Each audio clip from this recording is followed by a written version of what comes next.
Hello, je suis Étienne de chez Didacto et j'ai 1 minute 30 aujourd'hui pour vous parler d'un jeu qui nous a beaucoup plu, qui est le jeu Au creux de ta main. Le voici, le voilà. Au creux de ta main, un jeu de l'éditeur La Boîte de Jeux. Alors pourquoi ce jeu nous a plu? Parce que c'est un jeu qui fonctionne sur la notion de souvenir. C'est un jeu qui se joue en équipe.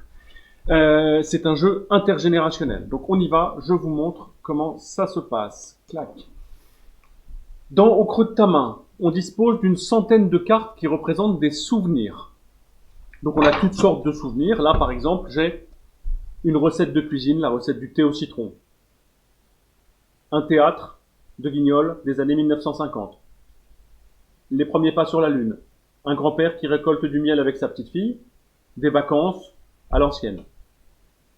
Donc, dans chaque équipe, un joueur va jouer le rôle du grand-père ou de la grand-mère qui va devoir se souvenir de ces moments passés.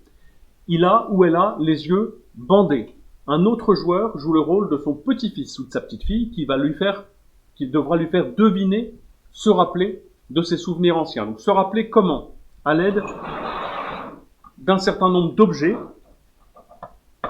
qu'il devra poser et actionner dans le creux de la main, d'où le titre du jeu, dans le creux de la main du grand-père ou de la grand-mère. Donc par exemple, pour cette recette de thé au citron, on voit que c'est écrit, donc je veux figurer un crayon ou un stylo, eh bien, je prends ce petit lacet avec un petit bout dur et hop, je fais comme si j'écrivais dans la main du grand-père ou de la grand-mère qui, encore une fois, a les yeux bandés et ne voit pas de quoi il s'agit.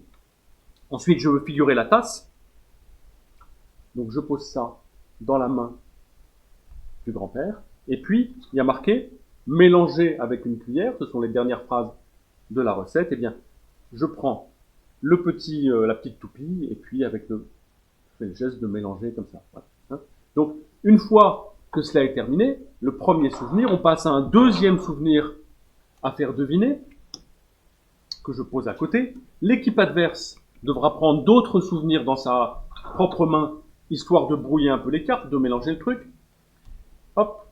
Et ensuite, on complète avec d'autres souvenirs encore, histoire qu'il y ait 8 cartes. Puis le grand-mère ou la grand-mère, le grand-père ou la grand-mère,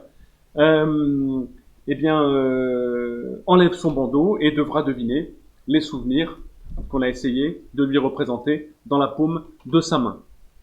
Donc voilà, très belles illustrations, on peut y jouer en famille, les petits comme les grands s'y retrouvent. Ce qui est sympa, c'est que la centaine de cartes est numérotée, et quand on les met devant soi de 1 à 100, ça représente toute la vie de ce grand-père fictif. Il y a aussi des gages, histoire que ça soit un peu plus compliqué, où on doit faire les souvenirs uniquement sur le bout des doigts.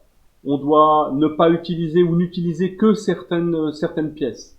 Voilà. Donc on a tout un tas de petits objets comme ça, doux, râpeux, etc. Voilà. Un jeu vraiment sympa, agréable à jouer, en famille, en centre de loisirs, pourquoi pas à l'école.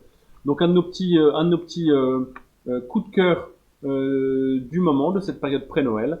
Je vous dis bye bye et à très bientôt.